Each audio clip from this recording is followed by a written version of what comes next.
Buenas noches, 4 minutos para las 10. Estamos en vivo en Canal 9 con un nuevo Día Cero. Estamos esperando la presencia de Alberto Samid, el empresario de la carne, y ya está en nuestros estudios Victoria Donda, diputada nacional por Libres del Sur. También una entrevista que tiene de todo con uno de los representantes, el representante del peronismo intergaláctico, me refiero al gobernador de San Luis, que va a una entrevista que habla de Macri, pero también habla de Justin Bieber, sí, porque tiene una anécdota con Justin Bieber.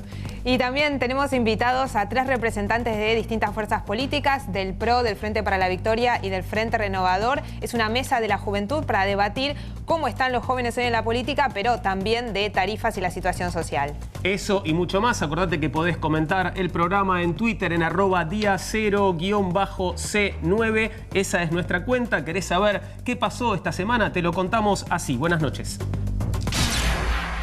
Se acabó la joda para todo el mundo. Macri salió a defender la política económica, a justificar el tarifazo. Tal vez fue un error de comunicación nuestra. Lo que prevé la ley es llamar a audiencia pública cuando uno va a modificar la tarifa de transporte y distribución. Nosotros modificamos solamente esta parte. El gobierno nacional reiteró que no hay que pagar las facturas de los servicios públicos hasta tanto la justicia resuelva las nuevas tarifas. No se paga. Hasta que no se resuelva el fallo, no el amparo, no hay que pagarlos. Lo oficializó en la jornada de ayer Fernando de Andrés, secretario general de la Presidencia. Mediante un comunicado dijo que el gobierno acepta la propuesta de los clubes de Primera División y de la B Nacional de rescindir el vínculo con Fútbol para Todos. ¿Qué va a pasar? ¿Habrá que volver a pagar para ver los partidos? El juez Rafecas llevó adelante la inspección ocular en el convento de General Rodríguez, donde José López intentó esconder los casi 9 millones de dólares.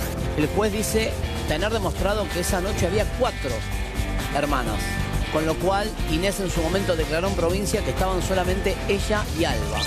Una mamá en una plaza de San Isidro que se sienta para poder darle la teta a su bebé. Que se le acercaron 2 mujeres policías y que le increparon diciéndole que eso estaba prohibido. Y por eso se convocó este sábado a una teteada masiva.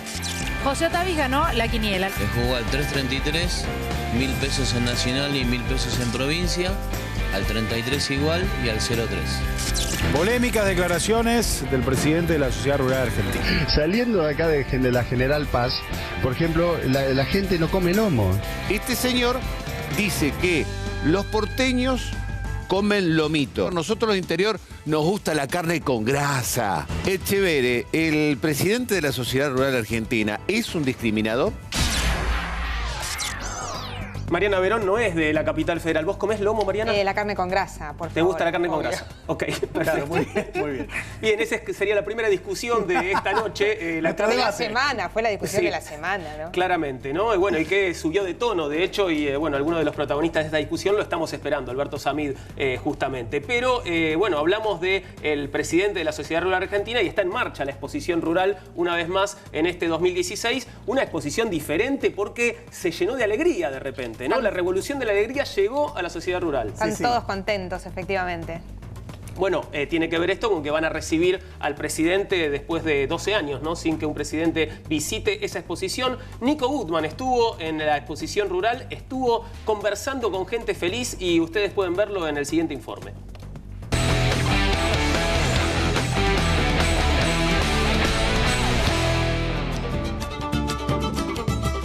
Después de 12 años de distancia con el gobierno, llegamos a la primera exposición de la sociedad rural dentro de la gestión de Mauricio Macri. El clima es de fiesta.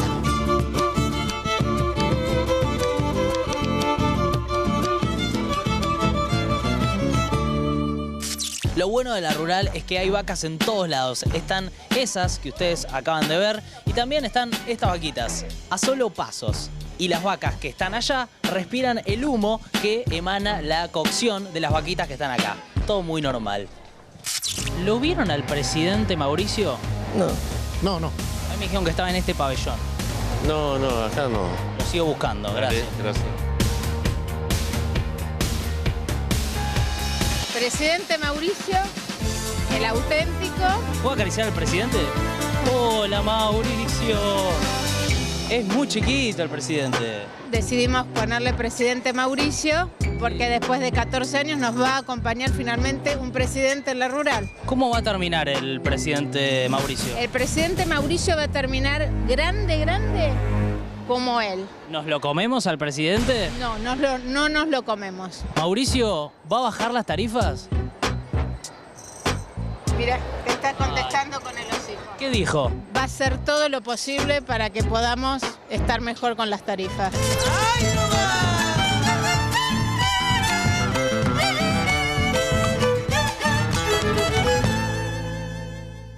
Nos enteramos que en este momento se está llevando a cabo un cóctel solidario al que vienen miembros de la sociedad rural y vamos a llegar hasta ahí para charlar con ellos. ¿Qué tal? ¿Cómo están? Bien. ¿Hay como alguna especie de etiqueta especial para el evento? No, no pieles, es lo único. ¿Y esto qué es? Esto es un puño, pero no es un tapado. Perdón, ¿esto es de un animalito de verdad, no? No tanto de verdad. No los mataron, son suicidas los míos. Él quería morir, no quería estar en cautiverio. Lo veo bien. Yo también te veo bien. ¿En qué momento está el campo hoy? ¿Cómo lo ve? No, el campo está mejorando. ¿Se puede contener la sonrisa? No, porque estoy contento. Creo que vamos en un buen camino. ¿Qué clima siente que hay acá? Alegría. Se han tomado medidas que durante 12 años nunca se habían tocado. Al contrario, había una guerra contra el campo. Ahora no, ahora hay optimismo. Yo creo que está un poco mejor, pero no se ve mucho todavía. Lo actual es una victoria, es un ingreso a una nueva posibilidad que teníamos prácticamente anulada. Estábamos muy preocupados, la verdad, por el destino del país. ¿Y por qué? ¿Qué cambió?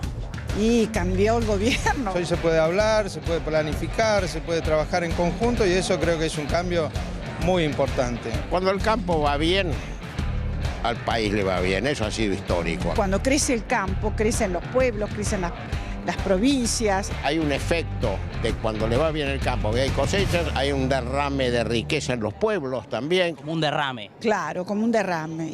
Usted estuvo muy involucrado en el momento de la 125, digo, del lado del campo en ese momento. Digo, ¿qué cambió de ese momento hasta ahora? Lo que cambió es que a raíz un poco de la 125, la expresidenta prácticamente cortara su relación con el campo. Cuando pensamos que hemos estado esos 8 años apartados de la política oficial. ¿Lo sienten como una victoria? Aquello fue una victoria. La situación actual siguió funcionando. ¿Usted cree que ahora el gobierno tiene una intención clara de beneficiar al campo? El gobierno está demostrando un interés para recuperar un sector tan importante, pero no diría que es un beneficio, sino que es lo que merece, lo que necesita. Le hago un pequeño ping-pong. Mauricio Macri. Creo en él. Tenemos esperanza. Lo admiro fervientemente. Después de 12 años no se puede pretender resultados en 6 meses. Juliana Aguada. La adoro. Me encanta. Cristina Fernández de Kirchner. Pasó. Me limito. Va de retro, va de retro. Lean los diarios, vean la televisión, entonces llevaron la plata al país. ¿Y si vuelve? Habrá que sufrir. ¿Martínez de Oz? Yo no tengo un buen recuerdo. Martínez de Oz fue de etapa prehistoria, ya son muchos años. Él tuvo su política, evidentemente no funcionó. ¿Videla? No, va de retro. Una persona que manejó el país en un momento oscuro, sin democracia, sin seguridad. Estuvimos en una guerra lamentable, en una guerra civil. Gente contenta, gente esperanzada, expresando sus puntos de vista en la exposición rural. Bueno, el fin de semana próximo estará el presidente allí haciendo esta especie de inauguración y cierre. Eso, ¿no? Sí, bueno, un clásico que vuelve después de muchos años. Ya estamos con Victoria Donda, diputada nacional por Libres del Sur. Gracias, Victoria, por estar con nosotros esta noche. Un placer. ¿Sos de ir a la exposición rural o no la visitas habitualmente? No la visito. ¿Es una cuestión de principios o de falta de interés? No la visito, no tengo un contacto con el sector como sector económico. En realidad, creo que el año pasado en algún momento fuimos con Margarita y algún compañero de la Federación Agraria que nos había invitado, pero no tengo una relación fluida con ese sector económico. Este fin de semana estuviste muy fuerte con el tema del tetazo, ¿no? Con esta manifestación que se hizo en muchísimas plazas del país, ¿no? Sí, se hizo en varias ciudades del país. Yo estuve en San Isidro con mi niña y estuvo muy bueno porque fue mucha gente, por suerte. Me parece muy importante darle visibilidad a la importancia que tiene la lactancia materna para aquellas madres que así lo decidan. Pero también creo que hay que en esto no hay que presionar también a las mujeres que desean ser madres y bueno, que sea una decisión informada.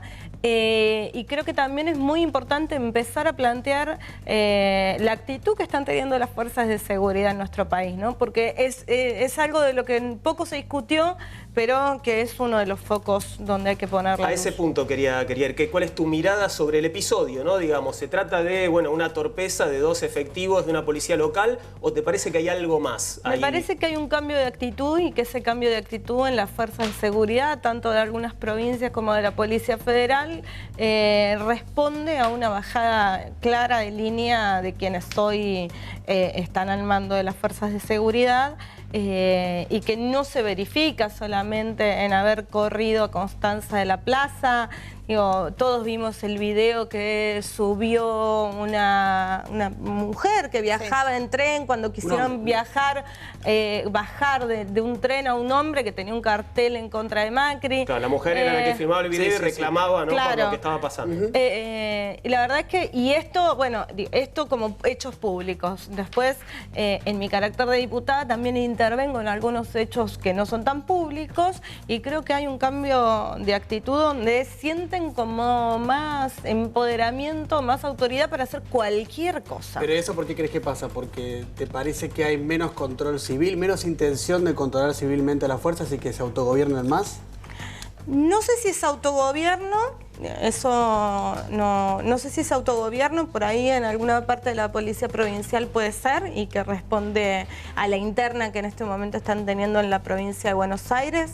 En la Policía Federal me parece que responde a una bajada de línea política que tiene que ver con el control social.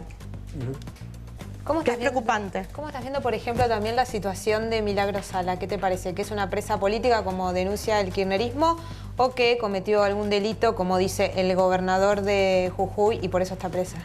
Es un tema que creo que la justicia tiene que llegar a fondo. Me parece que en eso hay que tener puesta la mirada, que es lo que dice hoy la justicia de Jujuy.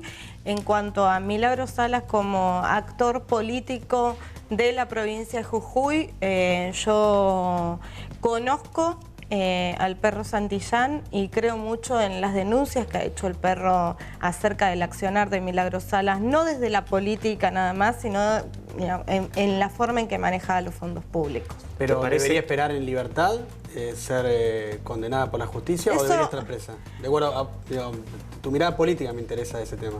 ¿Vos crees que ella debería estar presa ahora esperando que la justicia compruebe si cometió un delito o debería estar Yo creo que eso lo tiene que valorar el juez. Digo, el juez en Argentina hay un 70% de detenidos que tienen prisión preventiva y que no tienen condena firme. Pero eso no está bien. Muchos no está bien y es lo que hay que denunciar. Muchos de esos detenidos, algunos de esos detenidos, la minoría te diría, son los que pueden obstaculizar el proceso judicial. El juez en Jujuy tiene que valorar si puede obstaculizar o no el proceso judicial Milagro Salas. ¿Te parece que hay en este momento persecución política en la Argentina? Porque bueno, algunos actores hablan de eso, ¿no? No me parece que haya persecución política, no desde la justicia. Lo que sí me parece que en algunos sectores de la justicia hay como de pronto nos despertamos y empezamos a ver causas judiciales que estaban durmiendo. Pero eso es otra discusión. No me parece que haya persecución política. Bien. ¿Crees que en el caso, por ejemplo, que denunció ahora nuevamente la expresidenta en la entrevista que dio este fin de semana, habló nuevamente del juez Bonadío en particular, ¿crees que el juez Bonadío tiene algún tipo de animosidad contra la expresidenta? No sé si tiene algún tipo de animosidad, eso se lo tienen que preguntar al juez Bonadío. Creo que la causa en particular que está siguiendo por el dólar futuro también se la tiene que abrir a algunos funcionarios de hoy que están pagando el dólar futuro, digo, porque si está mal lo que lo hicieron, lo que los vendieron, también está mal que lo paguemos, ¿no? Porque el que lo compró también sabía que estaba haciendo una estafa. Bueno, entonces eso, la verdad hay que después tiene otras instancias para poder recurrir. Te escucho y me llevas directamente a pensar en algunos funcionarios del equipo económico, como por ejemplo el ministro de Hacienda, Alfonso Pratgay, que fue tu aliado político, una alianza muy importante en el año 2013. ¿Volverías a hacer alianza con él? ¿O cómo evaluás hoy aquella decisión de unirte a Pratgay con las políticas económicas del actual gobierno? Yo conformé un frente con Pratgay progresista que se llamó UNEN en la ciudad de Buenos Aires y que fue opositor al macrismo. El que tiene que contestar por qué hoy está en el macrismo es él, no yo. ¿Pero volviste a hablar o cortaron relación política? No, desde lo personal sí, volví a hablar. Desde la política y está en un proyecto político del cual fui opositora, soy opositora. ¿Y dónde ubicas tu espacio político hoy por hoy? Porque hay como cierto movimiento, en ¿no? la ancha avenida del medio, entre el macrismo. Esa expresión es de otro, ¿no? La ancha avenida del medio. Me gustó, me parece que ¿No es de Massa esa expresión? No sé si es de Massa, creo que la usó, sí, sí, pero me parece que es una imagen interesante, ¿no? Me parece que la centroizquierda se tiene que recomponer, que cuando uno habla de progresismo habla de esta ancha avenida del medio, que es lo que hay que construir y que iremos viendo cómo se construye. ¿Y está cerca de Massa ahora, en términos políticos? Ahora estoy cerca tuyo. Bueno, el humor de Vicky Donda a las 22 por Canal 9. Además de estar ahora cerca mío y de Juan y de Mariana.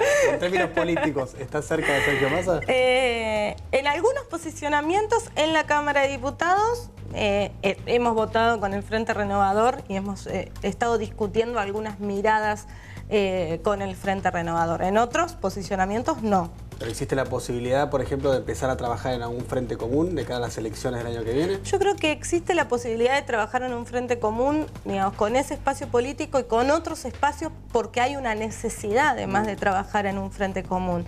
Desde el Frente Progresista no nacimos con la vocación de hacer política testimonial. O sea, el Frente está gobernando en Santa Fe. La idea es poder seguir agrandando esto para tener una opción también de gobierno en el país, y lo que hay que hacer es ponerse de acuerdo en ver para adelante qué tipo de país queremos, cuáles son los programas que vamos a llevar adelante, cuáles son las propuestas que tenemos, ver si se puede construir algo más grande. Y en esto me parece que hay que hablar con un arco muy amplio de los dirigentes políticos. ¿Y cuáles son los límites? Porque parece que los límites también se corren, ¿no? En determinados momentos para establecer alianzas. Sí, los límites también se corren a veces, pero en realidad me parece que lo que van cambiando son los contextos políticos que hacen que muchos dirigentes se vayan ubicando en los debates en diferentes lugares. Me parece que claramente los límites para un proyecto progresista tienen que ver con la honestidad de aquellos que conforman el espacio político, con el modelo económico y el modelo de país que se plantea, un modelo económico de independencia económica, de crecimiento, de apuntar a una sociedad donde toda la sociedad esté integrada a un proceso que haga crecer a todos los sectores sociales, y eso no se puede lograr con dependencia política internacional con ningún sector. Ahora, lo que no entiendo es porque realmente este planteo suena muy lindo, ¿no? Digamos, creo que es de los planteos políticos que más lindos suenan, pero nunca llega al poder, digamos. Este tipo de propuestas siempre en algún momento se mancan. ¿Por qué pensás que eso sucede? Yo creo que tiene que ver con que obviamente hay que hacerse cargo desde la centroizquierda, que tuvimos una imposibilidad de lograr un espacio de representación que sea lo suficientemente diverso como para que la sociedad se sienta identificada. Que nuestro país, que en realidad todas las sociedades del mundo, hoy tienen un nivel de diversidad tan grande que un partido único con una sola mirada no puede aspirar a representar. O sea, que tiene que ser un frente político que exprese también esa diversidad. Me parece que en eso hay que aprender de algunas experiencias internacionales y también nacionales. Digo, cambiemos, y es para un debate más profundo, pero no representó la derecha neoliberal cuando la gente lo votó en las elecciones pasadas, y nosotros no pudimos representar esa diversidad desde el Frente Progresista. Parece que lo que hay que construir es un frente que pueda representar esa diversidad, pero con valores no solamente desde la política, sino con valores y con un modelo por delante que no exprese un modelo de dependencia donde mucha gente queda afuera de ese modelo de país. Ahora, Vicky, hoy se ve como recién no está del todo consolidado, pero va camino a Sergio Massa por un lado, en lo que pueden ser referentes nacionales, Macri, por supuesto, por otro, un sector del kirchnerismo y un peronismo que todavía está buscando por ahí. Si uno mira el progresismo, se fue acercando con Margarita Stolbizer por lo menos a Massa. Vos dentro de esos referentes, cuando vos describías recién qué te imaginabas como frente, bueno, ¿qué referente nacional te lleva o te atrae más hoy en día? Hoy no hay un referente, digo, para las elecciones del 2019, que es para cuando uno se tiene que plantear a quién voy a llevar de candidato a presidente o de candidata a presidenta, falta mucho. Me parece que lo que hay que hacer en este camino es construir una referencia política que pueda expresar a esta centroizquierda, a este progresismo amplio de distintos sectores y que hay que ir viendo. Por eso hay que charlar con todos los sectores, con aquellos dirigentes con los que uno se siente más cerca en determinados temas y ir como unificando miradas sobre problemáticas comunes, que hay muchas. Digo, sobre el tema de seguridad hay que empezar a hablar, y hoy el tema económico es un tema que es insoslayable, que plantearnos una salida a la crisis económica que está viviendo nuestro país es fundamental. O sea, es muy difícil hablar con aquellos sectores que cierran los ojos o los cerraron a los problemas económicos que vive nuestra sociedad. Por eso creo que hay posibilidades de con muchos ir juntando fuerzas para tener un 2019 con alternativas. Bien, lo saco un poco de los temas que estamos tocando para ir a un informe de Maya Tarcic. Esta semana Maya estuvo siguiendo el camino que Abuelas de Plaza de Mayo hace en el proceso de recuperación de un nieto. Vamos a hablar entonces con varios de los integrantes de la organización. Maya Tarcic estuvo con Abuelas de Plaza de Mayo. Estamos llegando a las oficinas de las Abuelas de Plaza de Mayo, una organización que ya recuperó la identidad de 120 niños apropiados en la última dictadura militar. Nosotros fuimos en su momento un botín de guerra. ¿Cómo es el proceso desde que alguien llama a Abuelas con una intuición, con una duda? Yo siempre pienso, ¿qué hubiese pasado si no me hubiesen encontrado en ese momento? Espero que me hubiese acercado ya. Hasta el momento en que se hace público el anuncio y se dice, recuperamos otro nieto.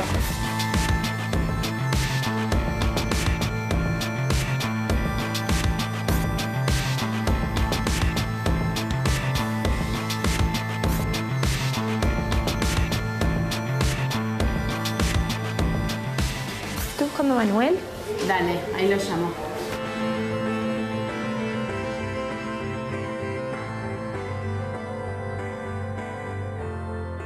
Tengo entre 33 y 40 años y tengo una sospecha de mi identidad. Llamo a Abuelas, llego acá y ¿qué es lo que pasa? Puedes llamar o puedes venir directamente, te van a recibir. Hay justamente un equipo de presentación espontánea, se llama, que es el que toma esas entrevistas de personas que plantean en esa entrevista, bueno, cuáles son sus dudas y por qué se acercaron a Abuelas. Siempre pasa con que no le concuerda la fecha de nacimiento, con la edad que siente que tiene o que no termina de ser claro su partida de nacimiento o que alguien le comentó que podía llegar a ser hijo de desaparecidos. Bueno, en el área de presentación espontánea es donde los chicos los reciben, chicas, y bueno, empiezan a acomodar juntos esa historia. Soy Ignacio, o Guido, porque ella está muy firme con esa decisión. ¿Cómo fue con Guido vivirlo desde adentro en carne propia? Mirá, lo que yo sentí es indescriptible, porque no dije, no puede ser. Dije, Dios mío, gracias. Llegué acá, esto era un mundo de gente. Fue de una alegría enorme y vino, hicimos la conferencia, fue una fiesta callejera.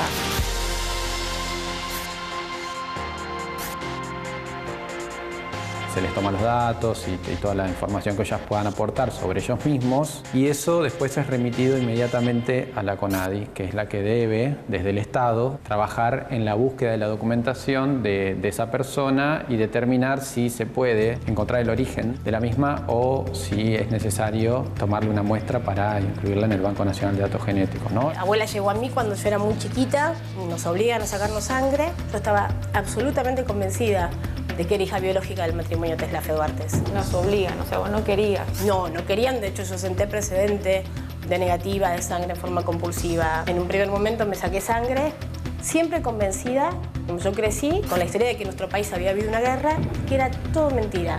Digamos que los desaparecidos estaban todos en Europa. Era todo mentira.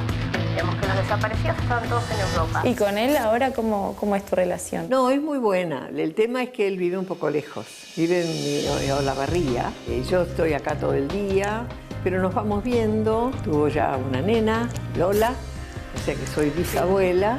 Y ahora estamos viendo qué carita tiene la nena. ¿A quién se parece, no? Los jóvenes analizados en el Banco Nacional de Datos Genéticos tienen un resultado, ese resultado se lo entrega a la Comisión Nacional por el Derecho a la Identidad y en ese resultado depende también cómo sigue la historia, digamos. En los casos de las inclusiones en el banco, o sea, de que dé un positivo, ahí ya empieza un camino que es un poco más largo. Yo, mi apropiador, no es que lo quería, lo amaba, era mi vida. De repente, saber no solamente que no eras hija biológica de ellos, sino que además todo lo que te habían enseñado era a partir de una mentira salvaje y que además, bueno, él tenía directamente la responsabilidad en el operativo en el que nos hacen desaparecer. A mí me encontraron cuando tenía casi 20 años. Mis dos abuelas fueron de las primeras en acercarse a la plaza, ya que mi papá y mi mamá estaban desaparecidos ya en el año 76. Yo nací en junio del 76. Finalmente me entregaron en adopción a través del juez de menores de San Nicolás. Hasta los casi 20 años yo no estaba buscando nada. Como no lo hacían ni casi ninguno de los nietos. Fue tan cruel la dictadura, tan feroz, que realmente marcó mucho. Y si pensamos que todavía existimos los organismos de derechos humanos buscando justicia y verdad, para no perder también la memoria, y que faltan centenares de nietos encontrar. Es duro lo que falta y todavía está arraigado en la sociedad eso de ¿qué hago? Cuando alguien se roba un bebé, no es que se lo robó la mamá y el papá y nadie más sabe. Lo sabe la abuela, lo saben los tíos, lo saben los vecinos, lo saben los amigos. Hasta que no restituís tu verdadera identidad, lo que vos estás eligiendo es lo que te dejaron. Un experimento macabro, ¿no? De decir, bueno, una persona yo la saco de acá, la implanto en otro lado y esta va a ser tu mamá, tu papá, esta es tu historia, este es tu ámbito, este es tu lugar de pertenencia, cuando en definitiva no lo era, no lo debería ser.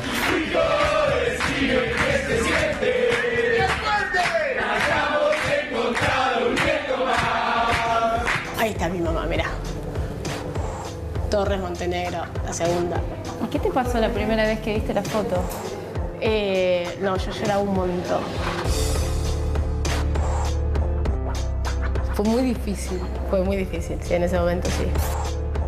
¿Qué le dirías a alguien que está en este momento dudando de su identidad? Que no se queden con esa duda, que vengan. Acá les espera la verdad, ser ellos mismos, poder tener hijos y decirles quiénes son. A mí me encontraron, me encontré con una historia inmensa, me sentí muy pequeño al lado de esa historia inmensa que era mi mamá, mi papá, pero la historia de todos los desaparecidos, ¿no? No sabía cómo representar eso, no sabía si me correspondía, qué hacer. Y la verdad es que después de unos años uno también va sabiendo manejarlo más. Ya somos más grandes que nuestros padres. Lo espera el amor de las abuelas. Acá nosotros libertad total para que vivan haciendo lo que quieran, amando a quien quieran, pero sabiendo cuál es el origen que les da su personalidad. Que se acerque, que llame y que nos ayuden a defender este trabajo enorme que hacen las abuelas, que son lo más lindo que existen, más allá de que ellas digan que no, son lo más lindo y el ejemplo más hermoso, la expresión más linda del amor.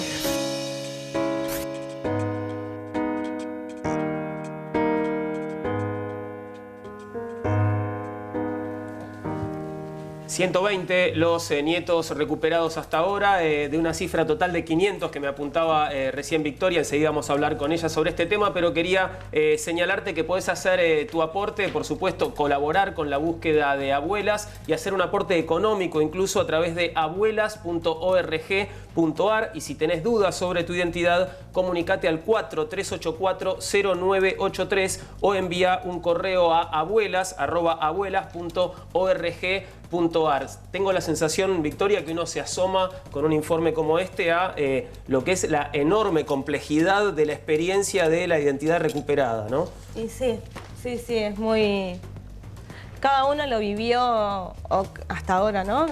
Cada uno lo vive como lo vive, porque cada uno vive su vida como puede, pero sí, para mí fue una situación muy difícil. ¿Sentís que lo tenés resuelto, que es algo que se sigue trabajando, digamos, toda la vida? No, resuelto no. Lo tengo... Hay algunos procesos en los que fui avanzando porque, por suerte, no estuve sola en todo este tiempo, pero no sé si uno lo puede resolver. Hay cosas que es muy difícil de resolver. La ausencia no por la muerte, sino por la desaparición, es algo, para mí sigue siendo muy complicado el no saber dónde están mi mamá y mi papá realmente, es algo que uno no puede resolver, el no haberlos podido conocer. Claro. ¿Sirve el intercambio con gente que pasó por experiencias parecidas? Digo, el diálogo, el vínculo con otros nietos recuperados. Sí, a mí me sirve mucho y me sirve mucho el intercambio con personas que conocieron a mi mamá y a mi papá. Claro. Como para acercarme a la imagen de ellos. ¿Cómo ves lo que puede llegar a pasar con el trabajo de las organizaciones de derechos humanos en estos tiempos? ¿Te parece que la búsqueda va a seguir igual, que pueden llegar a tener, no sé, más dificultades que en otros tiempos, que puede...? No.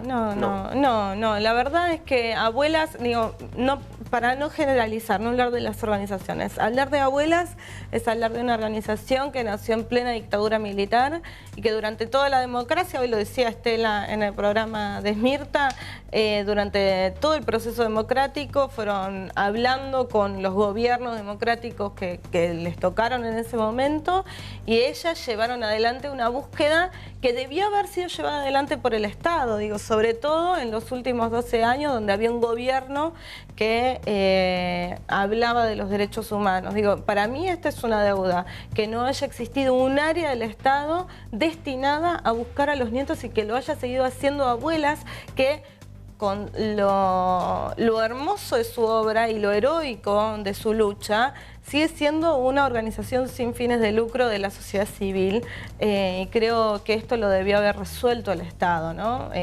No deberíamos estar buscando a 380 nietos y nietas más, porque deberían haber abierto los archivos, y el Estado tiene las herramientas hasta científicas a mano para poder encontrar a esos 380 que faltan. Todavía pueden tomar la posta. Todavía pueden hacerlo, por supuesto, claro. Lo que pasa es que, uno confiaba más en algunos, otros que planteaban otro discurso sobre los derechos humanos violados, por lo menos aquellos en la última dictadura militar, ¿no?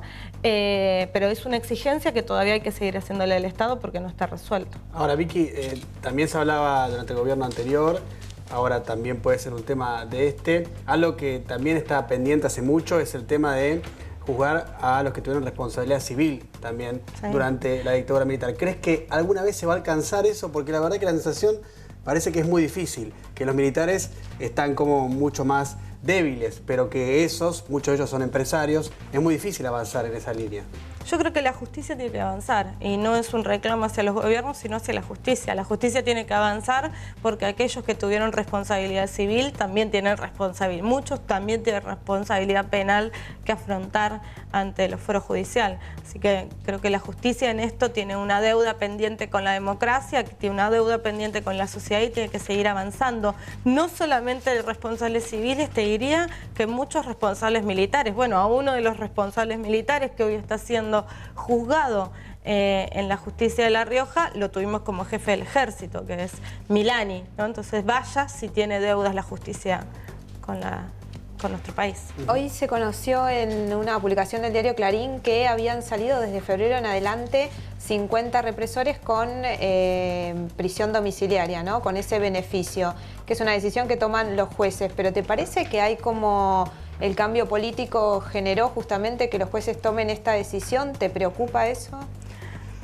A ver, yo no analicé cada una de las situaciones. Yo creo que, por un lado, también los años obedecen a este tipo de decisiones, ¿no? Digo, que vayan pasando los años. En general no estoy de acuerdo con que a quienes han sido condenados por delitos de lesa humanidad les den el beneficio de la prisión domiciliaria, más allá de que se puedan evaluar algunos casos particulares, porque creo que tampoco es bueno avanzar sobre las garantías procesales penales que hoy tienen todos los ciudadanos y ciudadanas de nuestro país. Pero ¿te parece que, en relación o profundizando lo que te preguntaba Marian, cuando vos hablas mucho de la justicia y que la justicia tiene que actuar y demás, pero ¿no te parece que también tiene que ver el accionar de la justicia en cierta línea con cierto signo político o con cierto tiempo político? ¿No están interrelacionados el Poder Judicial y el Ejecutivo, más allá del ideal, ¿no?, de educación cívica? Sí, pero digo, sí. lo que Más pasa en la allá del realidad. ideal, lamentablemente, están demasiado interrelacionados, pero eso no quita que haya que seguir exigiéndoles que no lo estén y que la justicia tenga que avanzar. Y entonces, más allá de lo que plantee el gobierno o de las barbaridades que este gobierno haga, como permitirle, o invitar, ni siquiera permitirle, invitar a Aldo Rico a desfilar el día del aniversario del Bicentenario como héroe de nuestra patria, más allá de eso, que la verdad creo que va a pasar a las páginas de la historia de la presidencia de Macri como uno de los días y de las decisiones más vergonzosas y tristes que tomó. Creo que hay que seguir exigiéndole a la justicia. Te llevo a temas un poco más mundanos, Victoria. Pegó muy fuerte en casa el tarifazo, hubo que inventar algún recurso nuevo, ir a la latita de los ahorros. ¿Cómo fue? No, la latita de los ahorros no, porque... porque ya lo usó. Porque ya los usamos en las vacaciones. No, pero sí, el tarifazo, la boleta de gas llegó importante. ¿La pagaron? ¿Llegaron a pagarla? No, no la pagaron. No, ni la pienso pagar hasta que, y creo que nadie tiene que pagarlo, eso quiero decirlo, hasta que realmente la justicia no decida. Creo que no hay que pagarla, que hay que insistir con que el gobierno tiene que dar marcha atrás con los tarifazos. ¿Cómo pensás que va a terminar esta historia más allá de lo que te parezca que tiene que pasar? No, yo creo que depende de la sociedad y de cuánto peleemos, ¿no? Acá hay algo que tiene que quedar bien claro. Primero, el gobierno no cumplió con la ley, no hizo las audiencias públicas necesarias para poder aumentar las tarifas. Segundo, viste que el presidente lo discute ese argumento, ¿no? Dice que las audiencias públicas en realidad son para un tipo de aumento que no es el tipo de aumento que aplicó el gobierno. Sí, si te aumentan más del 200% no debería ser la... No, es para todas, es para todo tipo de aumento. La verdad es que es un argumento que no lo comprendí demasiado ya cuando lo dio Macri, sobre todo porque después se contradicen diciendo que igual van a cumplir con la audiencia pública, pero en 90 días. O sea, primero te aplican el tarifazo y después cumplen con la ley. Digo, hay que cumplir con la ley, esto es para todo y uno no le puede andar escapando, ¿no? Hay que hacer la audiencia pública y además yo creo que sí había que rediscutir el cuadro tarifario y que todavía hay que hacerlo, pero hay que hacerlo con los pies en la tierra y escuchando a todos los sectores sociales.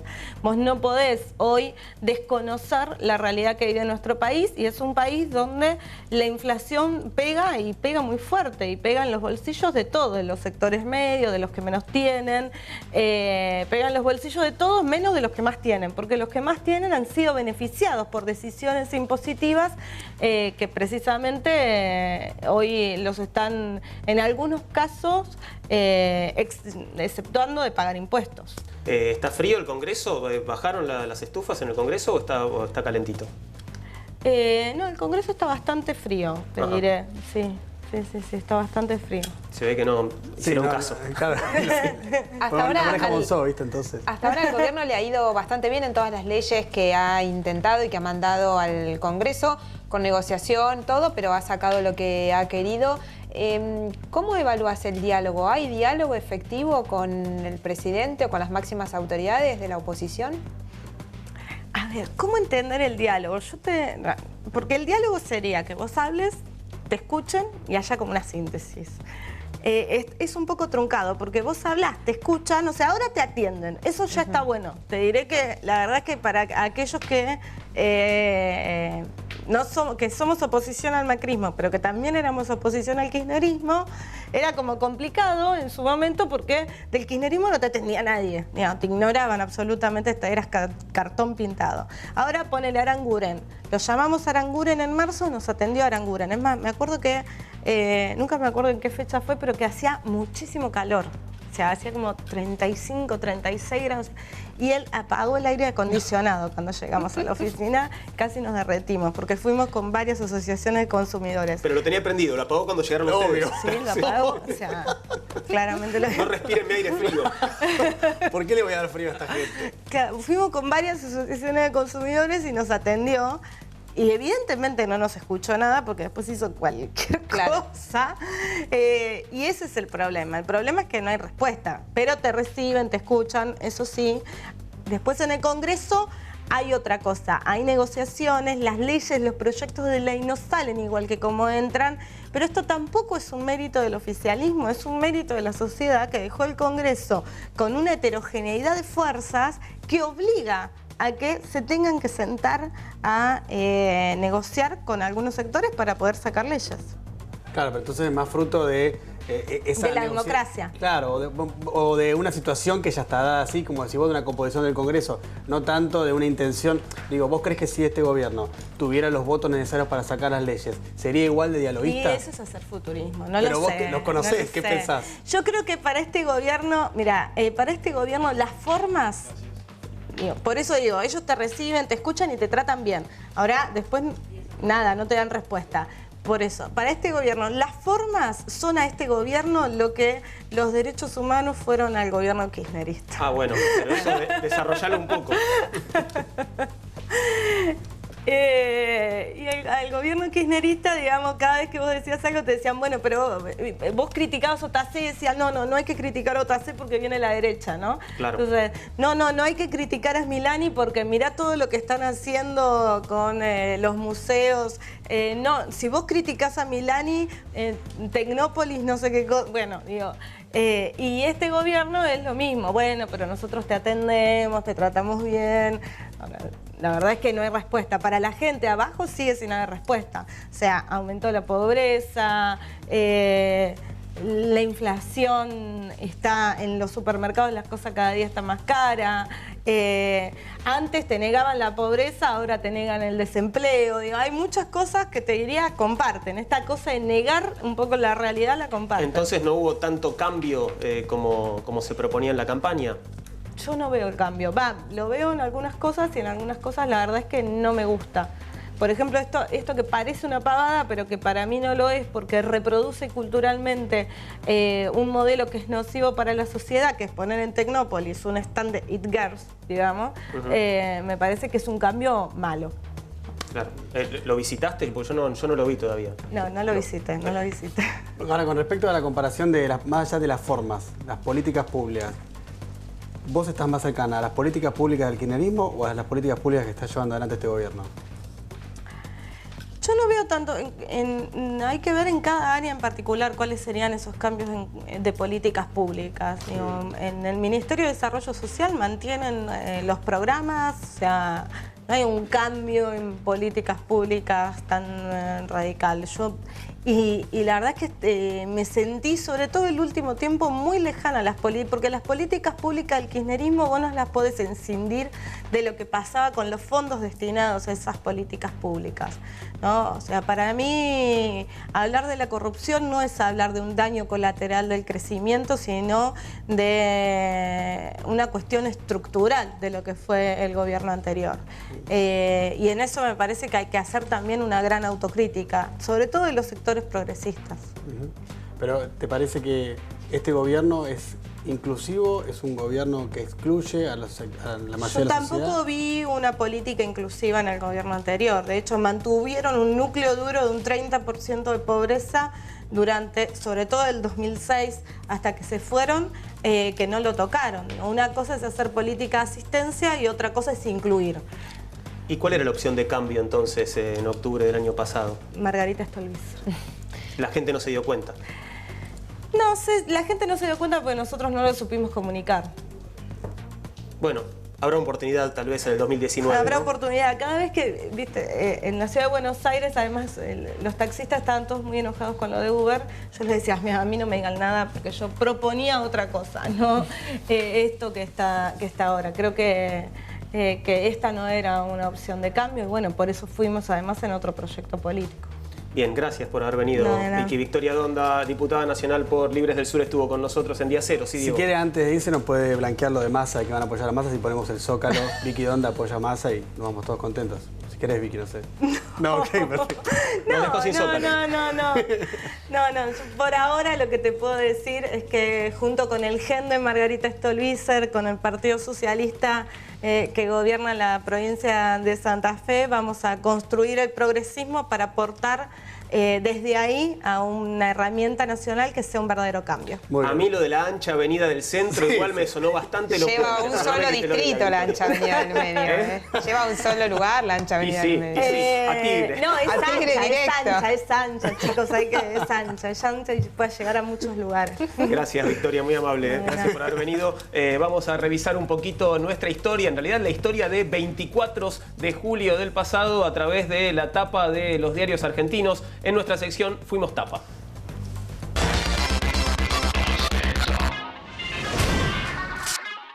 Estas fueron las tapas de otros 24 de julio. 1985. La Iglesia pide bajar la inflación sin aumentar el desempleo. Fijar este tuit. 1986. Se casaron Lady Di y el príncipe Carlos. Hubo abucheos para Thatcher. Sin duda, lo más divertido de la fiesta. 24 de julio del 89. Un chico de 11 años dio la vuelta al mundo en una avioneta. Una noticia celebrada que violó unas 643 leyes. 24 de julio de 1991. Fiorentina compra a Batistuta en $4,5 millones. Casi lo mismo que lo que se paga hoy por un defensor de Racing lesionado. Tapa de 1996. Planean terminar con 30.000 puestos de trabajo en el Estado. Lo pérfido diría que fueron muchos menos. 24 de julio del 2001. Rebaja del 13% a los salarios y jubilaciones estatales. Eso sí, bajaba el riesgo país. Y se sabe que eso es lo único que importa. 2002. La Oficina Anticorrupción denuncia al expresidente Menem por haber ocultado una cuenta en Suiza. ¿Se imaginan un presidente que ocultó una cuenta en el exterior? Inaceptable. Tapa del 24 de julio de 2008. Renuncia el jefe de gabinete kirchnerista, Alberto Fernández. Lo reemplaza el joven kirchnerista Sergio Massa. Hoy están juntos y, obvio, ninguno es kirchnerista. La magia del peronismo. 2013. Por razones de seguridad, el fútbol se va a jugar sin visitantes. Una medida transitoria que hoy cumple 3 años. Los argentinos fuimos recurrentes, fuimos ineficaces, fuimos sospechosos, fuimos sobrevivientes, fuimos tapa. Y seguimos sin público visitante, por ejemplo, ¿no? En el fútbol argentino. Ni siquiera tenemos fútbol en realidad. No tenemos zafa. ¿En algún momento? Juan, claro, no tenemos zafa, así que imagínate. Ay, Dios mío. Gracias que pudimos mandar el equipo a los Juegos Olímpicos, que al final juntamos 18. Sí, y va queriendo, parece. Sí, pero viste que el lugar tiene goteras, no va a salir bien. Hay un problema con la Villa Olímpica, pero lo bueno es que el problema con la Villa Olímpica no es responsabilidad de la Argentina. Claro. Así que es el problema del fútbol que no tiene que ver con la AFA directamente. Eso no está tan mal. Bien, mientras nosotros vivimos aquí en Buenos Aires, hay gente que vive en San Luis en una suerte de Argentina paralela, Diego. Bueno, así parece, por lo menos así lo vende el gobernador de San Luis, Alberto Rodríguez A.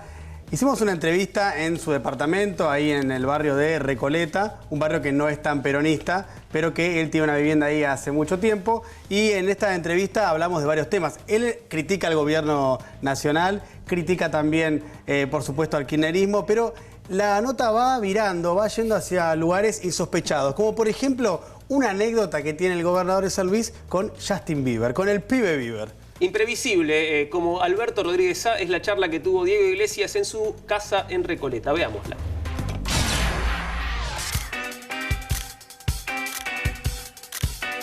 ¿Cómo está la República Separatista Independiente de San Luis? Ojalá pudiéramos poner alguno de esos calificativos. Muy bien. Nosotros somos, cortito, una escuela de administración. Una escuela. tuvimos un periodo, el periodo anterior, que ese chico se salió de la escuela. Poggi, el gobernador anterior. Sí, por eso volví y me presenté en la elección. Endeudó la provincia, se consumió el fondo anticrisis y terminó con un presupuesto deficitario. Eso no va. San Luis es presupuesto equilibrado, fondo anticrisis, no deuda, sin deuda. Y luego tenemos el gasto corriente, es decir, la cuenta de empleo público, etcétera, nunca puede ser más del 50-60%. Y el resto, 40, 50 puntos, a obra pública, a inversión. ¿Cómo describirías al gobierno nacional actual? Creo que nadie pensaba que iba a llegar el presidente Macri y no iba a hacer un ajuste. Cuando se hace un ajuste, se hace rápido y tiene un límite. Cuando uno está muy alejado de los temas sociales, los ajustes, bueno, el límite se lo termina poniendo el pueblo. Bueno, acá el límite lo ha puesto el pueblo. El tarifazo le dijo el pueblo que no, después le dijeron los jueces que no, cambió la regla, hizo otra cosa y después salió un juez que dijo, está anulado el ajuste. Vos fuiste uno de los primeros que recurrió a la justicia. Nosotros recurrimos a la justicia no porque nos gustara recurrir a la justicia. Lo hicimos porque el gobierno no nos daba ninguna salida de diálogo y de aproximarnos a una cuenta razonable. Si el juez de San Luis, mira, tuvo sabiduría, porque dijo, el ajuste es exagerado, es desubicado, pero dice, hay que hacer una reactualización de tarifa. Una actualización de tarifa. Y dijo 70%. Calculando un 35 de inflación y un 35 de aumento de tarifa. Pero la gente en San Luis está bien, bueno, lo tomó bien, le pareció justo y empezó a pagarlo. Y en San Luis no hay este levantamiento casi que hay en la Argentina o este cacerolazo nacional que clama porque no se puede hacer este ajuste. ¿Pero por qué se llega a esta situación, crees? ¿Por qué se toma esta decisión? ¿Es un gobierno que le falta sensibilidad? Bueno, la opción es, ¿estás con los humildes o estás con los poderosos? ¿Y este gobierno con quién está? Sí, bueno, no está con los humildes. Y esto es el problema. ¿Aranguren se tiene que ir? Aranguren se tiene que ir. Mira, el presidente tiene que levantarse, ojalá lo haga el lunes, y tiene que decir, perdón, hemos perdido el tiempo, llamo a la audiencia pública, vamos a buscar los costos, vamos a transparentar los costos y vamos a presentar el plan de inversiones para solucionar el problema de la energía. Recientemente se conoció que los fondos que destina el Ministerio del Interior, la provincia que menos recibió en estos primeros 6 meses es San Luis. ¿Crees que esto tiene que ver con que vos sos uno de los primeros gobernadores que públicamente se planta con el gobierno nacional? La otra vez salió un artículo igual en el diario La Nación. Nosotros lo miramos y... ¿Adolfo? Vamos a ver, mira. No. Ay, qué lástima. Si no decís que te digo quién es. No digo. Ah, mira. Te fue siempre bien a vos, ¿eh? ¿Te estamos hablando? Que, mira, yo estuve revisando las cuentas, no nos pagaron nunca nada. Nada. Solamente nos dan los fondos que nos corresponden por coparticipación federal. ¿Eso es automático? Automático. ¿Cómo ves o cómo analizás el consumo? Hay una recesión, evidentemente, y menos consumo. Esto está hiperprobado. Creo que está mal lo que hace el gobierno nacional, que combatir la inflación enfriando la economía. En tu concepción del mercado interno, ¿coincidís con las políticas del gobierno anterior? Decilo vos, a mí me cuesta tanto, así que coincido con el kirchnerismo, pero bueno, está bien, sí. ¿El kirchnerismo era un gobierno de izquierda? No, tenía algunas cosas que eran más que todo para las imágenes. Los planes prebendarios no son de izquierda. El peronismo divide lo que es la asistencia social, que serían los planes prebendarios, que son correctos en algún momento, con la justicia social, que es definitiva y para siempre, es un derecho. El peronismo, ¿quién lo conduce por hoy? ¿Lo conduce Cristina Fernández de Kirchner? No, el peronismo en este momento está sin conducción. Pero encontrar que el peronismo venga una persona a creerse conducción, porque ha participado en muchos canales de televisión haciendo ha salido su cara muchas veces, no. La suma de imagen en un canal de televisión no te hace peronista. ¿Estás hablando de Massa? No estoy hablando de alguien. De alguien tenés que estar hablando. Bueno, pero no estamos casi filosofando. Te traje un regalo. Estas son las perushkas. Sí, las perushkas. ¿Las conocés? Sí, ¿cómo lo voy a conocer? Juan Domingo. Después viene Evita. Después viene Cámpora. Acá está Néstor. Y acá Cristina. ¿Qué te parece el orden este? ¿Está bien? Viene así. Este también puede dejar. ¿Sí? Perón, Evita, el Cámpora, y yo pondría, ¿sabes qué? Muchos héroes tenemos en la resistencia, muchos héroes. Estos son demasiado recientes y controversiales. ¿Y los Rodríguez A? ¿Los ponemos o no? Y bueno, pero espera que pase el tiempo. Hay que esperar un tiempo. ¿Cómo te llevas con tu hermano, con el Adolfo? Excelente. Somos amigos. Entonces nos conocemos maravillosamente bien. Si lo llamás ahora, ¿te atiende? Puede estar en el campo. Puede estar trabajando también. Puede estar, si está en el campo, a ver, espérate que lo encuentre acá. Adolfo, acá está. Ahí estamos. Y va a decir, hola negro, va a decir. Alberto, ahí está, ¿eh? Ahí está. No, mira, están en un programa de televisión y dice, si somos amigos. Somos, además de hermanos, somos los mejores amigos. Adolfo, él no cree que vivíamos cerca de la cancha de Atlanta y cuando empezaba el segundo tiempo nosotros nos colábamos. Y nos gritaban garronero. Garronero, garronero. ¿Y usted, Adolfo, cómo lo definiría, Alberto? Tiene un corazón inmenso y una inteligencia privilegiada. Adolfo, gracias por este momento. Un abrazo. Chao, gracias. Disculpa. Gracias. Tenemos una sección dentro del programa que es el espejo. Uno se enfrenta con uno mismo. Fíjate, esto que dijiste. Sí, bueno, es cierto. Primero el programa culinario, decir que no estábamos hablando de política, no estaba en el Congreso. Que estaban hablando de la deuda externa y yo dije, y a mí me deben la sopa de berro. No dije eso. Porque Dolly Rigoni estuvo en San Luis y ella me pidió la receta del tomaticán. Y yo le conté que había inventado la sopa de berro. ¿Sabes cómo es la sopa de berro? Claro, porque el berro, el campo, el berro criollo, el que está en los ríos, es muy picante, mucho más rico que el berro de cultivo. Bueno, primero. Pero ese berro, como está en el campo, puede haber sido orinado por una vaca. Y eso es increíble porque te deja unas bacterias que son mortales. Pero es exquisito, ¿cómo te resistís? Entonces pregunté cómo se mata la bacteria y hay que hervirla. Y entonces digo, bueno, la única manera de hervirla es hacer la sopa hervida. Bueno, entonces hago el berro, lo hago hervir, lo licúo y ahora lo hago hervir. Y estaba hablando de Dolly Irigoyen, que ella sí me lo reconoció. También dijiste, vivo en una casa organizada y creada de acuerdo con mi gusto. Cada árbol, cada camino, cada flor, cada piedra, cada color, cada lugar fueron pensados por mí. Sí. ¿Me encuentro acaso ante el divino creador? No. Eso lo dijiste vos. Sí, eso lo dije yo. ¿Me encuentro acaso? No. Lo último de esto, del espejo. Mirá. Hola. Ah, sí, eso. Un blooper. Hola. No, empecemos no. Estábamos luchando sin armas y no.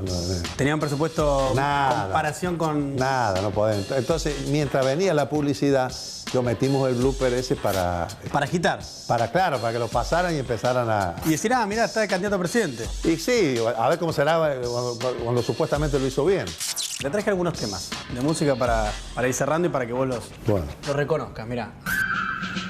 La, la, la, la, la, la. Originalmente se llamó la Marcha del Coronel Vogel. Se conoce mundialmente como la Marcha del Puente sobre el río Kwai. Esa marcha se convirtió de alguna manera en una marcha libertaria. A ver, si lo conoce.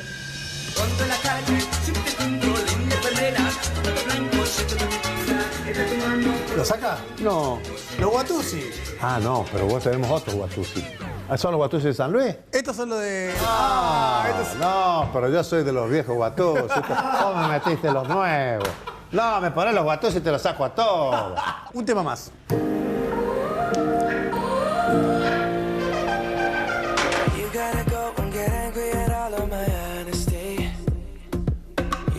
¿Tenés? Nulo de novedad absoluta. Justin Bieber, ¿no lo tenés a Justin Bieber? Sí, estuve con él. ¿Qué? Dani. En el mes de enero se invita a mí Sean Penn, una reunión anual que hace en Los Ángeles. La fundación del señor Sean Penn, que hace cosas humanitarias, ayuda humanitaria en Haití. Cuando yo era gobernador antes, le había ayudado con medicamentos. Entonces estaba emocionado con lo que había recibido de ayuda. Y me termina invitando ahora, en enero, y estoy en la mesa, ¿quién se para al lado? Justin Bieber. ¿Y te saludó? Saludó a todos, pero bueno, nada más. Nada, hola. Hola, ¿qué va a decir? Para, ¿el equipo qué hubiera hecho? Hola. Obvio, te digo, hola, Justin. Pero después bajamos al bar Y él se ve que tenía un convenio con el bar y tocaba algo. Sí. Así que se ponía una gorra para que no lo reconocieran y llegaba hasta el piano y el piano tocaba algo O sea que lo escuchaste a Justin Bieber en vivo. Ahí, además éramos 30 personas. ¿Y cómo sonaba? ¿Más o menos? No, y hacía el tema de los Beatles. ¿Nos despedimos con la marcha sobre el río Kwai? Bueno.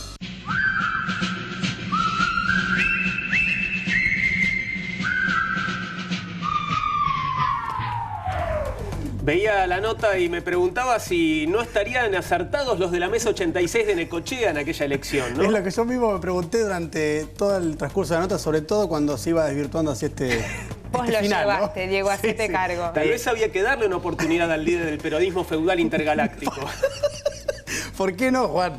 ¿Por qué no? ¿Por qué no? Lo de la sopa de berro también, ¿no? Muy interesante. El berro es muy difícil de lavar. Yo estoy seguro que Alberto igual nunca lava el berro, lo lava otro por él. Tiene alguien que lo haga, Juan, seguramente. Definitivamente. Y nos quedó a todos la duda, Mariana, yo sé que a vos, con lo curiosa que sos, ese llamado telefónico, ¿no? Ese llamado telefónico, no lo vas a decir. Yo siento que si lo digo públicamente estoy quebrando un pacto de honor con el gobernador de San Luis. Pero ¿no? estás quebrando un pacto con los televidentes. Sí, y con eso es verdad. Lo que amigos. pasa es que es como que no puedo revelarlo. Es una persona famosa, pero no puedo decir quién, porque le dije que no le iba a decir. Yo creo que tiene que llegar hasta ahí. Me parece que ese es el límite. Es el límite porque si no va a ser enojar. O al final lo puedo decir, al final del programa. Bueno, quédense hasta el final, tal vez devele ese misterio Diego y también develamos dónde está Alberto Samid. Pero bueno, antes de eso, no lo digas ahora porque podés hacer enojar a un gobernador. Y si se enojan los gobernadores hay problemas, Mariana. Es cierto, porque era la nota con Alberto Rodríguez Sá, además porque es uno de los gobernadores más combativos. No fue al acto del Bicentenario con el resto en Tucumán. Y hay algún malestar y trasfondo político, no solo en las declaraciones que ha venido haciendo Alberto Rodríguez Sá respecto del gobierno de Mauricio Macri y del presidente en particular, también el gobernador de Santa Fe, que se llevó críticas del propio Macri esta semana. ¿Y cuál es el trasfondo? La obra pública, como siempre. Hay fecha para una nueva reunión con los gobernadores, va a ser el 2 de agosto en Chubut con el ministro del Interior y Obras Públicas, Rogelio Frigerio. Pero ¿dónde está el malestar? En un decreto que firmó el presidente, es una reasignación de partidas, en realidad pasó medio inadvertido, es el 797 de este año, publicado hace muy pocos días, y habla de una reasignación de partidas justamente de 100.000 millones de pesos para obra pública. ¿A qué no saben cuánto se lleva la ciudad de Buenos Aires y la provincia de Buenos Aires? ¿Cuánto se llevan? El 85,3% de todo ese total de fondos que está destinando el gobierno nacional es para la ciudad, gobernada por Horacio Rodríguez Larreta, y para la provincia de Buenos Aires por María Eugenia Vidal. Bueno, ahí está parte de lo que es el malestar de algunos gobernadores. Se conoció también un informe de cómo fue distribuyendo el gobierno nacional hasta ahora la plata, los fondos de coparticipación, que son automáticos, eso no hay mucha vuelta, le corresponde lo que le corresponde a cada provincia, pero también lo que son los ATN, y también las más beneficiadas en estos meses fueron las provincias gobernadas por los aliados políticos del presidente, las 5 provincias gobernadas por Cambiemos. Ese es el trasfondo de la cuestión, por eso el malestar de algunos gobernadores que ya empiezan a decirlo a viva voz, y por eso la reunión entonces del 2 de agosto en Chubut para tratar de recomponer alianzas. Hace un ratito Victoria Donda nos contaba que en el Congreso está bastante frío, ¿no? Parece que en la Quinta de Olivos también hace frío, pero tenés datos fehacientes sobre la temperatura en la Casa Rosada. Exactamente, porque mucho se habla que el presidente mandó a apagar toda la calefacción en todos lados, los aires acondicionados, no se puede usar energía, no se puede gastar energía, no se puede gastar gas, nada. Pero lo cierto es que yo estuve en un despacho en la Casa Rosada esta semana, me morí de calor, pero claro, no llevé un termómetro digital como sí hizo un colega, Lucas Morando, que lo publicó y sacó justamente la temperatura exacta el jueves al mediodía, 25 grados. Pero qué barbaridad, qué derroche, ¿no, Es un montón, pero ¿quién sería, no? ¿El despacho de quién? Te tenés que abanicar. Es un despacho compartido, en realidad, donde él estuvo, despacho de vicejefes de gabinete tienen esos cargos. En los pasillos incluso la temperatura que midió era de 20 grados, con lo cual está el aire, claro, primaveral, en todos lados la calefacción y el aire acondicionado, pero con calor prendido, así que todavía en Balcarce 50 no se ve el ahorro de energía que está pidiendo el presidente. Por las dudas, señor presidente, acá tenemos mucho frío, ¿eh? Mariana, acá bueno, yo está me estoy sin manga, congelando. pero está haciendo un esfuerzo enorme. Daron un poco los tantos, se reunieron en la Quinta de Olivos, pero lo cierto es que hoy están distanciados y hasta ahora lo que se ve es que Macri lo sacó a Tinelli de todos lados. No hay AFA para Tinelli, no hay Superliga para nadie, ni para Tinelli. Por el momento, ni para nadie. Y la batalla que viene y que hay que ver quién la gana es la batalla de los tuiteros, los trolls, o qué está pasando, si Tinelli va a hacer efectivamente o no una denuncia, porque primero lo dijo públicamente, ¿no? Que había recibido muchos agravios de estos ejércitos de trolls, que él dice que son del macrismo, el presidente y el macrismo dicen no, nosotros no hacemos eso, sí. No tenemos trolls. Y además niega el presidente en la entrevista que vos citás, que da en el día de hoy a Joaquín Morales Solá, dice que son 30.000 personas que lo critican a Marcelo Tinelli. Está bien, es difícil probar la relación directa entre un pedido o alguien del gobierno que haga esto, pero lo cierto es lo que sí probó Tinelli es que son cuentas falsas, muchas de ellas, y que además todas más o menos a la misma hora tuitean exactamente lo mismo. Entonces, bueno, salvo que haya un acuerdo generalizado espontáneo, es muy difícil pensar que no se traten de cuentas falsas manejadas por alguien. Eso no quiere decir que las maneje directamente el gobierno, hay que probarlo eso, pero bueno. Fue este hashtag mercenario K, ¿no? Sí. Tinelli mercenario K. Sí. Exactamente, y hoy en esa entrevista justamente el presidente de alguna manera justifica que estas 30.000 personas, que son las que fueron detectadas, personas los llamamos, ¿no? Muchas veces son huevitos nada más, que fueron detectadas. Bueno, dicen, puede haber 30.000 personas que apoyen a este gobierno, al presidente, y entonces escriban lo que le escribieron a Marcelo Tinelli. A él lo miran 3 millones de personas, dijo, satirizando de mala manera al presidente y no pasa nada y él no se queja. Bueno, la guerra que ya por lo menos 2 batallas las ganó Mauricio Macri, ahora sigue con la guerra de los tuiteros. La guerra de los tuiteros es un tema interesante, tal vez para tocar con nuestros invitados que tenemos ya instalados en el living. Leandro Santoro, dirigente de Los Irrompibles, Frente para la Victoria. Leandro, bienvenido, buenas noches. Camila Crescimbeni, directora de la Juventud del Ministerio de Desarrollo Social de la Nación. Camila, buenas noches también. Y Felipe Martínez Garbino, integrante de la Juventud del Frente Renovador. Gracias, Felipe, también por haber venido. Se los veía, bueno, los mirábamos de reojo charlar muy amigablemente entre ustedes. Digo, parece que hubiera un clima de camaradería que tal vez no vemos en otros sectores de la política. ¿Es así o no tanto? Digo, ¿se sienten muy diferentes entre ustedes? Absolutamente.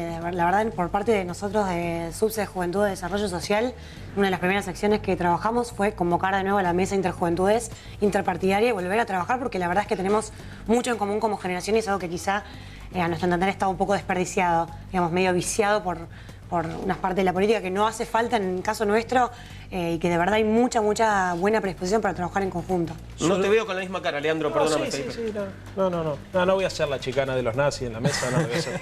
Pero no, la verdad que sí, porque además un militante político, milite donde milite, si lo hace por convicción y por vocación, es un compañero.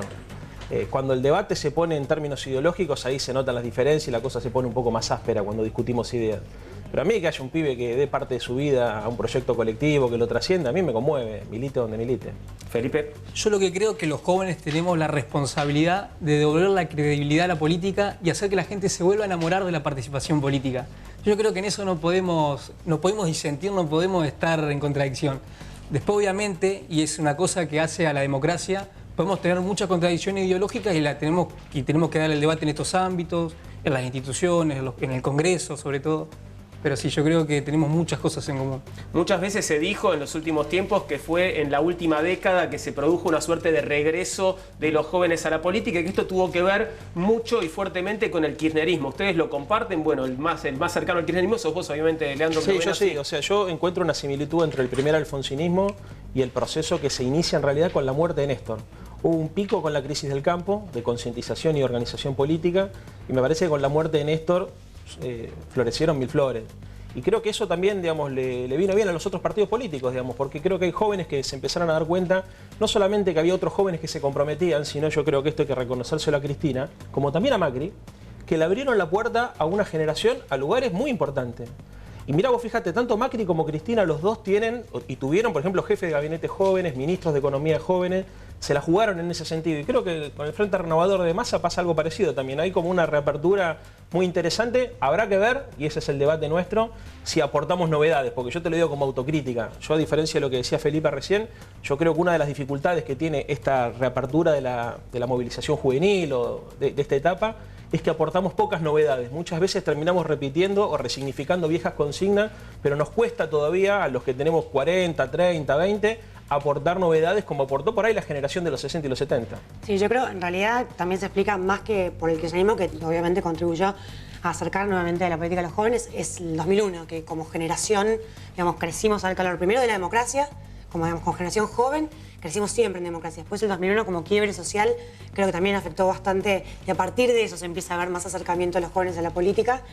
Comparto un poco lo que dice Leandro, pero también creo que, por lo menos por la parte de la juventud del PRO, la cual represento, la visión que tenemos nosotros justamente es de tratar de trabajar para alejarnos de los antiguos vicios y dejar de un lado de la juventud como reivindicatoria de algo que ni siquiera vivimos, sino que trabajar con lo que ya tenemos hoy, digamos, como historia y reconciliar un poco, trabajando más hacia el futuro y hacia el desarrollo de la sociedad, digamos, especialmente a las poblaciones vulnerables. Poner el foco de la juventud tiene que estar en eso, en lo que siempre está como ímpetu, en esa energía que hay como nadie para trabajar territorialmente con la gente, hacer voluntariado, trabajar, además de la aplicación de políticas públicas, que como dice Leandro, por parte del presidente que hace poco lanzó el Plan Nacional de Juventud, y lo volvió a mencionar, dijo, la edad promedio de la población es mucho menor que la edad promedio de la política. Es decir, tenemos que trabajar, si bien digamos, somos muchos los jóvenes en política, tenemos que trabajar para aún más, hacer más representativa la política en el rango etario también. Yo opino que sí, que es verdad que en el proceso que lideró Néstor Kirchner, los jóvenes se acercaron más a la política. Y también yo creo que no estoy en contradicción con Leandro, sino que coincidimos que los jóvenes tenemos que agregar contenido novedoso a la política. Eso es una profundización de la participación joven, que sí que arrancó con el 2001, y que ahora, con el 2003, perdón, y que ahora sí tenemos que profundizar con contenido. Ir contra viejos moldes que estaban establecidos en la política y devolver la credibilidad a la política. Por ejemplo, nosotros tenemos que pensar que tiene que haber una reforma en el Poder Judicial. Hoy la gente no cree en el Poder Judicial, no cree en la justicia. La gente quiere ver al corrupto que vaya preso y que la plata que se afanó sea devuelta al Estado y sepa a dónde va esa plata. Y me parece también que tenemos que ir y pensar en cosas novedosas, en cuestiones que tienen que ver con la tecnología, pensar en gobierno abierto, pensar en más transparencia y todas cuestiones que hacen a nuevos horizontes en la vida política. ¿Comparten esto? ¿Cuáles serían esas novedades que la juventud debería ofrecer? A ver, está bien lo que dice Felipe. Yo lo planteo por ahí por otro lado, ¿no? Yo creo que hay tres niveles. Tenés el nivel de los valores, el nivel de las ideas y el nivel de las políticas públicas. A mí me parece que es una época difícil esta, pero no solamente para los jóvenes que hacen política, también pasa en el rock. De hecho, esta reflexión yo un día se la escuché al Indio Solari. El Indio decía, nosotros somos la última banda que aportó novedades, después parece que se copiaron muchos los que nos siguieron, ¿no? Y me quedé pensando y dije, es verdad. Y lo mismo creo que nos pasa a los que hacemos política, ¿viste? Las consignas, ¿viste? Patria o muerte, o patria o buitre, ¿viste? O qué sé yo, cualquiera de las que vos tomes de los partidos políticos que quieras analizar, te vas a encontrar que siempre tiene reminiscencias. El radicalismo volviendo al 83, ¿no es cierto? El peronismo también con esas consignas, ¿viste? Que explican mucho la dicotomía de los 70. Yo creo que, a ver, hay algo en las prácticas políticas que hay que cambiar, está claro, y eso es lo más evidente. Después creo que hay algo también en la forma de comunicar, que me parece que es muy importante que hay que modificar. Pero fundamentalmente creo que nosotros tenemos que tener una visión más desafiante con la realidad. O sea, las generaciones que hicieron historia son las que lograron quiebres. Y lograr quiebres significa animarse a pensar la cosa de otra manera. Nosotros siempre que recorremos la Argentina invitamos a los jóvenes a militar más la duda que la certidumbre. Y decimos, che, hay veces es mejor hacer una buena pregunta que tener una buena consigna, porque una cosa es pensar por la gente y otra cosa es ayudar a que la gente piense. Yo creo que parte de nuestra dinámica tiene que consistir en poner en crisis el sentido común de la política, animarnos a pensar otras herramientas, pero siempre con el desafío de poder superar. Acá la discusión me parece que pasa por poder construir un modelo de organización económica y social donde entren todos y donde nuestra generación tenga una lectura sobre, si querés vamos a poner nuestro término, digamos, sobre esta etapa del capitalismo, para poder hacer que la sociedad sea lo más justa y lo más igualitaria posible. Yo creo que hay falta de rebeldía y falta de creatividad. A ver, la creatividad es al intelecto lo que la rebeldía a la acción política. Y a veces nosotros nos contentamos con acompañar lo que hacen los mayores o con lo que hacen los dirigentes más importantes y no generamos esa tensión natural que se provocó, por ejemplo, en los 70, que hizo no sé, que la juventud maravillosa pudiera entrar en contradicción inclusive con su líder, ¿no es cierto? Por el caso de Perón, pero pasó también en el 83, cuando había una generación, digamos, que pudo desafiar a Alfonsín y correrlo por izquierda, por ejemplo, cuando Raúl planteó punto final de la obediencia de vida. Yo recuerdo la juventud radical de aquella época, se la bancó y marchó en contra del punto final de la obediencia de vida. Y eso creo que es una actitud, es actitudinal, tiene que ver con la mística de la rebeldía, que es lo que uno aspira. Camila, ¿hay un lugar, perdón, para ese tipo de rebeldía con respecto a tu líder, que es el presidente actual? Absolutamente. De hecho, las remeras que tenemos, digamos, de la juventud del PRO, que conduce Pedro Robledo, que digamos, siempre tuvo ese margen y todos lo tenemos dentro del gobierno y con mucha sinceridad y mucha autenticidad para estar en disidencia y para trabajar la disidencia y acercarla a los lugares de decisión y participar de esos lugares de decisión. ¿Qué dice la remera? La remera dice una sana rebeldía. Ah, ok. Digamos, en la espalda de una sana rebeldía, en relación también con lo que en su momento había dicho Papa Francisco, pero la verdad es que ese espacio existe y está.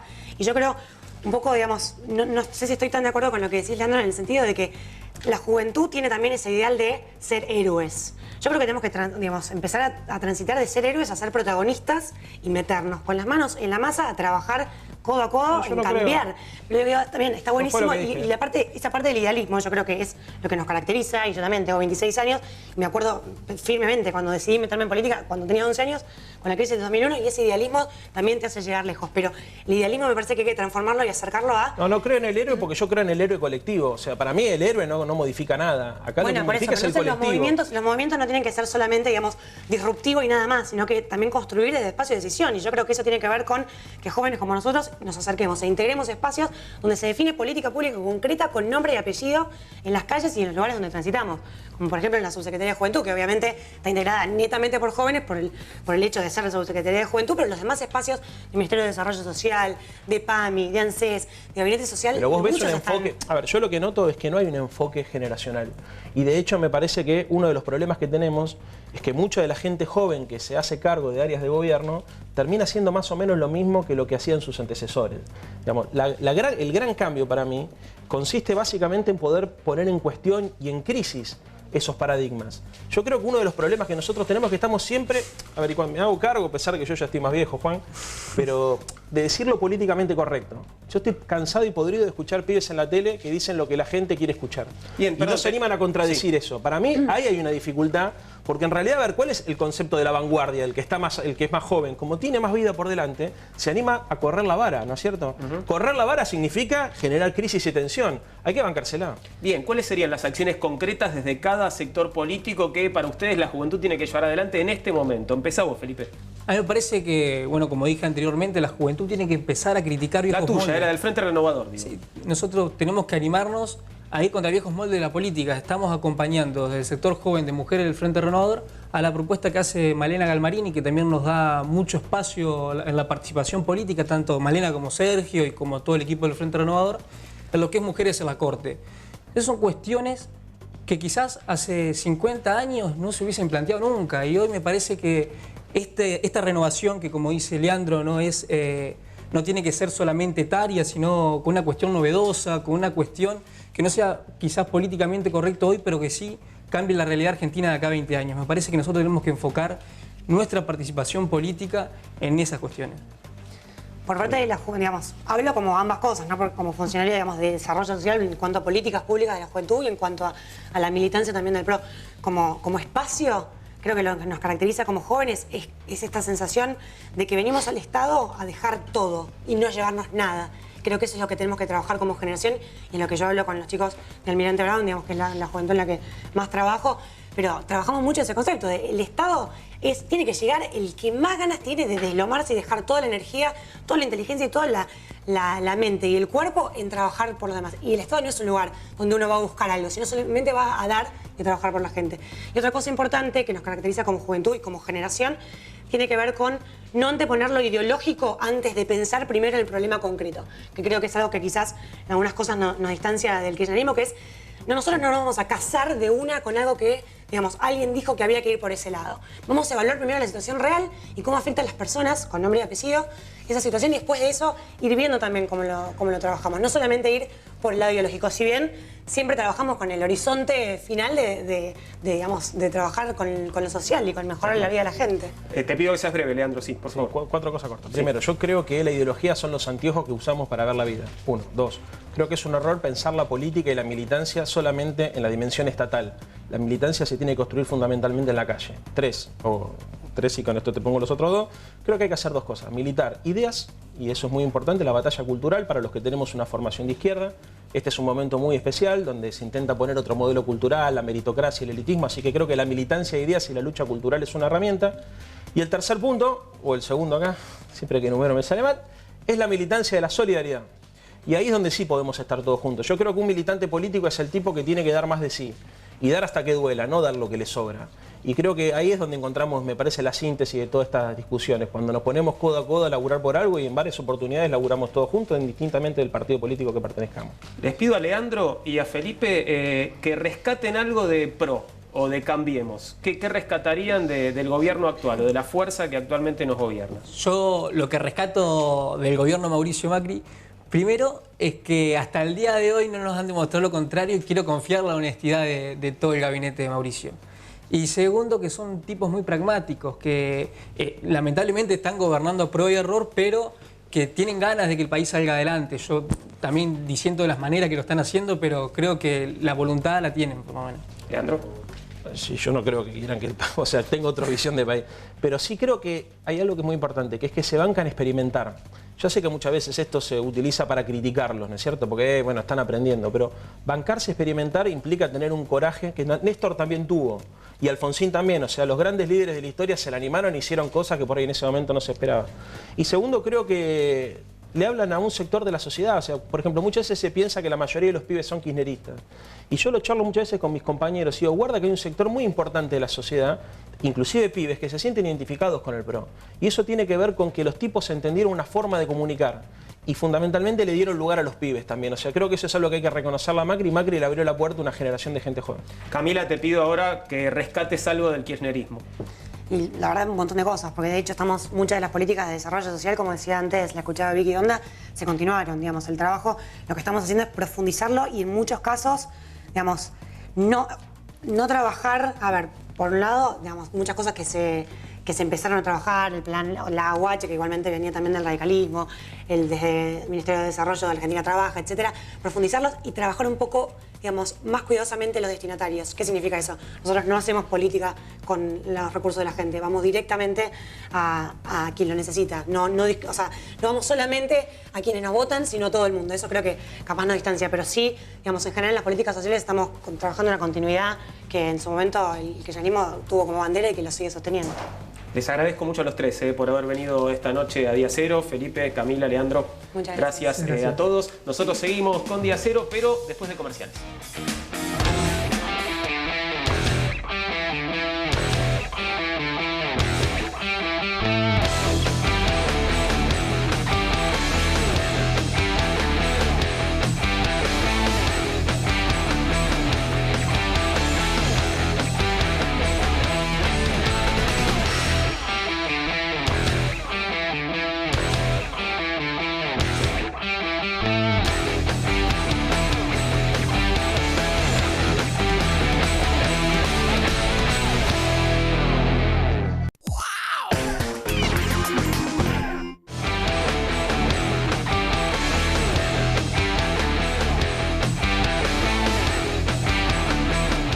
Muy bien, amigos, estamos ya cerrando nuestra emisión de esta noche de Día Cero. ¿Cómo lo pasaste, Mariana? Muy bien, esperando a Samir. Sí, no la esperes más, anda a casa tranquila porque creo que ya no va a llegar. Alberto, bueno, si estás viniendo, dejémoslo para otra noche porque hoy que venga y espere al próximo domingo. No va a poder ser, pero Anita te manda un beso grande.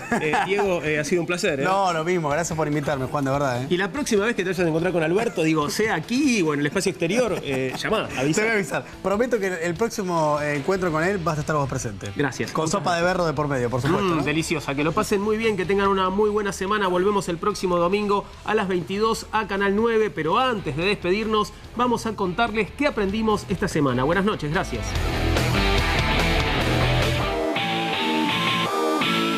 esta semana aprendimos que un político es alguien capaz de presentarte hasta la suba de la edad jubilatoria como una buena noticia. Una persona hoy en día podemos esperar que a los 80 años siga perfectamente activo. O alguien capaz de hacerse el boludo. Digamos, no me di cuenta y lo hice con absoluta... cometí una estupidez. Pero un político es siempre alguien que apuesta al futuro. José Otavis ganó la quiniela. Bueno, que apuesta. Se llevó a su bolsillo 670.000 pesos. Aprendimos que el fútbol para todos ya no va a ser para todos. El gobierno ha decidido finalmente rescindir el contrato de fútbol para todos. Y que ni siquiera sabemos si va a ser fútbol. Se atrasa una vez más el arranque del campeonato, va a iniciarse el 26 de agosto. Aprendimos que para entender lo que nos pasa, alcanza con saber que este club se llama El Porvenir.